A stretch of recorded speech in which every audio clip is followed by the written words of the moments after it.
Labą dieną visiems, sveikinuosi iš rapsų lauko. Nusprendžiau parodyti, kaip atrodo rapsas.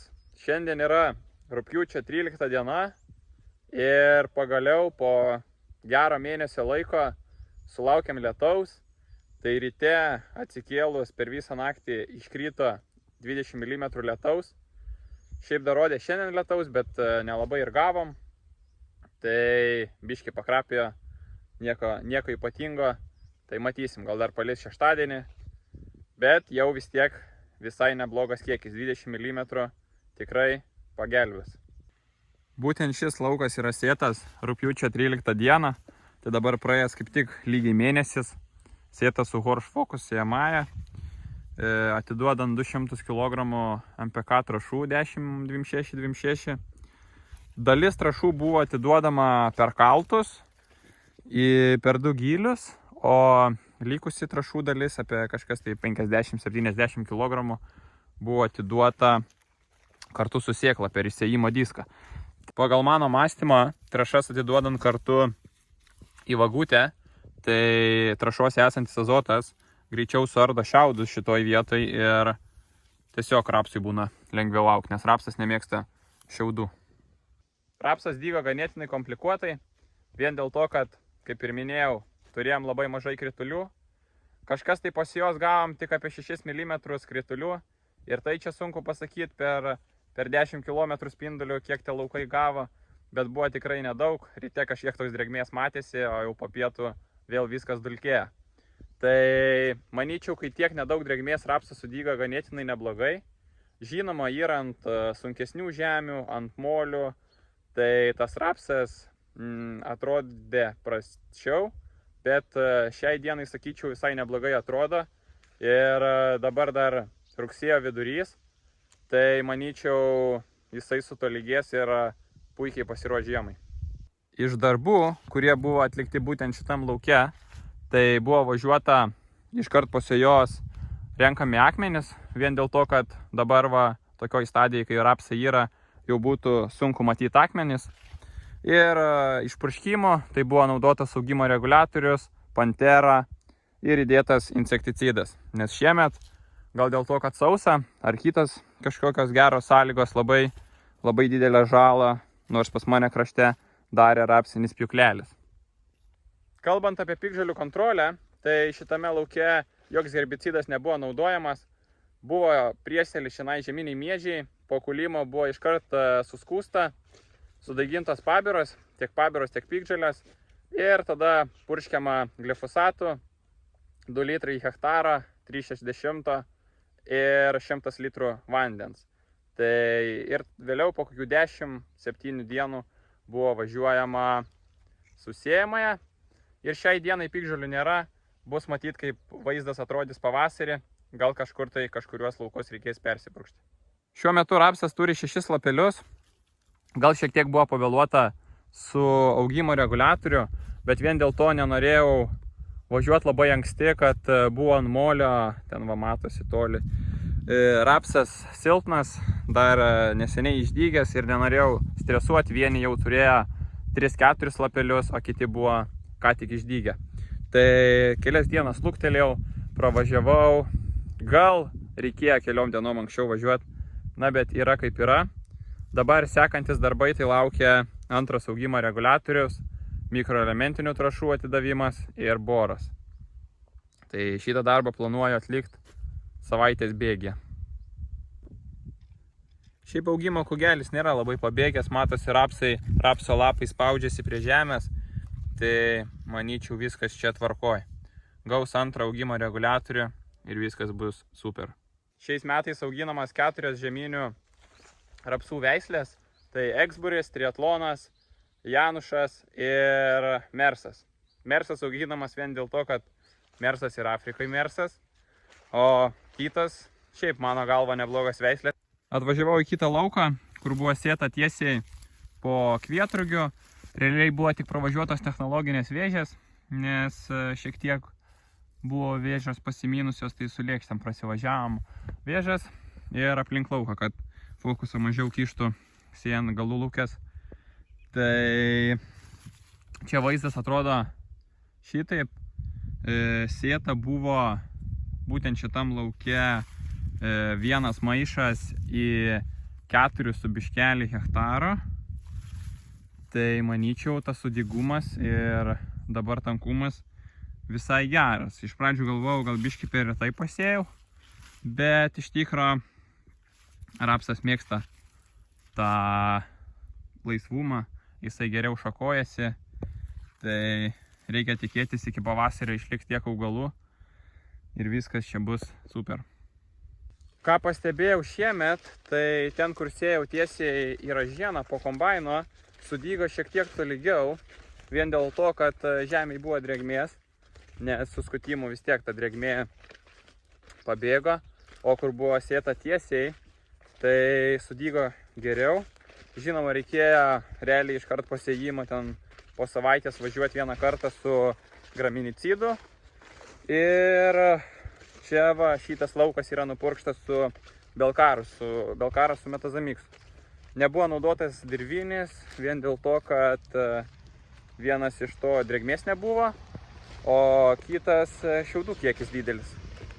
Kalbant bendrai apie žieminius rapsus, tai iš 400 hektarų rapso 20 hektarų atrodo ganėtinai prastai, vien dėl to, kad jį nuėdė šliužai. Šiek tiek, aišku, mano klaida gal buvo nesužiūrėta, nes pasėjom, sudygo viskas tvarkoj, dar ten gavo tuos 6 mm, tai atrodė gerai. Ir paskui šliužai pasidarbavo, tai tą rapsą išretino, bet dar ruduo ilgas, tai dar gal ir tenai pasitvarkys situacija. Nuvažiuosiu šiek tiek vėliau, parodysiu, kaip jisai atrodo. Ten tankumo nėra, praretėjęs, bet dar gali susitvarkyti. O dabar atvažiavau į žieminius miežius, tai parodysiu, kaip jie atrodo. Žieminiai miežiai sėti rugsėjo 4-5 dienomis. Čianai pasėta su rapsiniu galu, kas 30 cm. Pirmi metai tai darau dėl bandymo, 50 hektarų. Pasibandymui pasėjam, vien dėl to, kad mažesnis iššutimas būtų.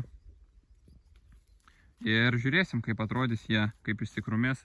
Bet manau, miežiam turėtų patikti šitas variantas. Nes pasėjus kas 15, tai jie prašunta. Aišku, gal tai ir dabar tie rudenis būna šiltus, gal reiktų šiek tiek vėlint sėję, bet sėjimo nemažai, tai gaunasi, kad tenka pradėti šiek tiek anksčiau. Nežinom, koks bus ruduo, tai vien dėl to pradėjom šiemet rugsėjo 5, anksčiau būdavo dar anksčiau pradedam, bet šiemet iš pernai patirties galima sakyti, kad tą sėją reikia vėlint. Nu, vagutės tai dabar žaliuoja gražiai, vaizdas tikrai geras, žinoma, žiūrint taip skersai vagučių, tai nelabai koks vaizdas, vien dėl to, kad dar yra pakylę. Gal ir reikėjo nedaryti man tos vagutės, kaip rapsui darom. Galėjau aš nuleisti ant lėkštės, bet padariau, kaip padariau. Tai vaizdas šiai dienai toks. Čia pasėtas Jakubas, 3 milijonai į hektarą staigių sėklų. Tai turiu kitą lauką barakudą. Ten nuvažiuosiu parodyti, kaip atrodo hybridas. Matosi miežiasi, jau rapsiukas lenda. Tai dabar gavo lietaus, pradės lysti ir piktžolės. Reiks pradėti galvoti apie herbicidą rudeninį. Tai dar nesu apsisprendęs, kokią naudosiu. Pernai naudojau Legacy Pro. Ir pavasarį persipurškiau, su pirmu purškimu buvau įsimetęs trimerio. Tai tiek vietrugėse, tiek žemynėse miežiuose jokių problemų nebuvo, nepabėgo jokios žolės. O kviečių buvau pernai nepurškęs, tai pavasarį tik tai purškiau. Miežių stengiamės guldyti 3-4 cm, tai kažkas panašiai ir pavyko, 4 cm. Tai manyčiau visai neblogai, nes kaip drėgmės nebuvo, tai sudygo visai gerai. Dabar gavo drėgmės, tai išvis atrodys gražiai. Važiavau į kitą lauką, tai čia jau barakuda, hibridinė veislė. Jin buvo sėta vieną dieną anksčiau. Tai matosi biškai, kad geriau įsivystė, bet nieko, dasivis ir kiti laukai. Pernai turėjau problemą, kad buvau pasėjęs po kvietrugių didelę dalį miežių žeminių. Tai šiemet, kai kūliau, nemažą procentą turėjau kvietrugio. Tai buvo nemažas nuoskaitas, bet nieko nepadarysi. Šiemet lygtais pavyko geriau įsiglifosuoti. Tai kol kas dar nėra pašalinių priemaišų, bet kai reiks kul, tai atsiras. Stabtelėjau važiuojant dar į kukurūzus, tai kukurūzai per tą sausrą labai greitai pradėjo vysti, nokti, tai pabaigsim sėją ir rugsėjo pabaigoje bandysim smulkinti juos. Šiaip iš tikro aukštis tai tikrai nemažas, manyčiau masės turėtų būti neblogai.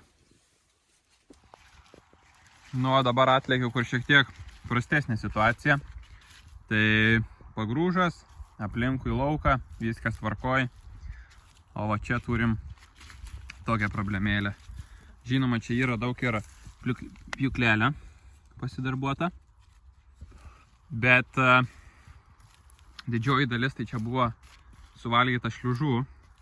Ir va kaip čia va, nu aišku, čia jau yra vietom visiškai tuščia. Bet dar manau, tokios vietos tai dar plius minus čia gal apsitrauktų. Bet aišku, yra paėjusi tą šoną. O pavyzdžiui, čia gan didelė juosta. Ir ten toliau dar yra vienas laukas. Tai irgi panašiai atrodo. Aišku, čianai atmetus visas pagrūžas, viską, tai čia nėra dideli plotai. Bet jau vis tiek nebeproduktyvus laukai. Bet matysim pavasarį, kaip atrodys. Dar sakau, kaip jis pasikeis čia per tą rudenį. Vis tiek tie, kur buvo mažesni, jie įsišakos labiau į plotį. Tas vaizdas turėtų kažkiek pagražėti. Nu, bet aišku, nebus taip, kaip turi būti. Bet manau vis tiek pavasarį kiek išliks tiek. Ir bus logiškiau palikti rapsą, negu atsėti kokią nors kitą kultūrą.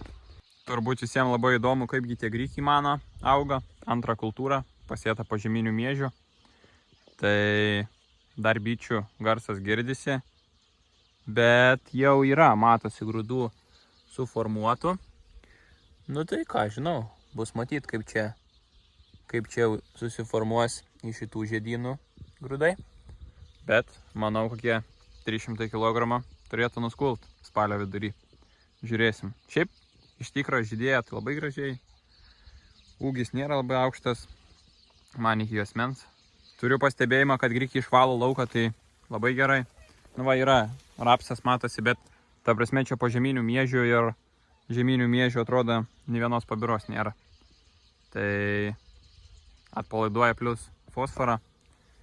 Manau, kad ir jeigu nenusikuls blogiausiu atveju, tai bus gera žalia trąša. Aišku, sėklų padidės žemiai. Grikis jisai toks augalas, kur ilgai lieka. Bet reikia tikėtis, kad nukulsim antrą derlių. Na ir atlėkiau dar iki rugių su vykiais. Tai rugiai ką tik matos išlindė. Vykio dar nesimato, bet dabar gavo lietaus, turėtų pasimatyti. Ir čia matosi apsėta yra ten smėlynas. Nu vienu žodžiu, ten va visur smėlynas, didelis laukas, daug smėlio. Tai žiūrėsim, kaip čia seksis augti rugiams ir vykiams. Šiaip rugiai mėgsta smėlį, vykiai irgi yra ruginiai. Tai gal visai jiems čia ir patiks. Ir dar keletą laukų pasėjom. Tai vien dėl to, kad purškimų jokių nebus. Nebent gal augimo reguliatorius pavasarį rugiams. Bet ir tai didelis klausimas. Tai pasėjom tuos visus laukus, kur yra mažiukai, sunku juos nupurkšti, daug laiko susigaišta. Tai norisi pasilikti ant didesnių laukų, kad būtų darbų našumas. Ūkyje daug darbų, dėl to video keliu retai. Dabar dar prasidėjo studijas, tai iš vis laiko mažai, bet reikia tikėtis lietus, ruduo. Gal kažkiek to laiko atrasiu, nufilmuosiu, kaip smulkinam kukurūzus, kaip baiginėjam sėją. Iki šiandien yra pasėta maždaug pusė žeminių javų, likę keliom dienom sėti kvietrugius, bet šiandien nesėjam nešlapę, turėtų atsinaujinti sėją pirmadienį ir tada liks kviečiai. Kviečius sėjam šiek tiek vėliau, vien dėl miežių žemaūgės, nes šiemet turėjom nemažai juodų varpų. Manau, žieminius kviečius pradėsim sėti 16-17 dienomis. Manau, bus pats tas laikas, nes iš pernai patirties anksti pasėjus, miežių žemaūgė, daug juodų varpų, dėl to vėlinam sėją ir tikimės geresnį rezultatą. Būtinai ant video uždėkit laiką, paspauskit subscribe, užeikit į Instagramą, ten būna įkeliu kokį story susijusi su žemės ūkiu. O šiandien sakau viskas ir iki sekančio.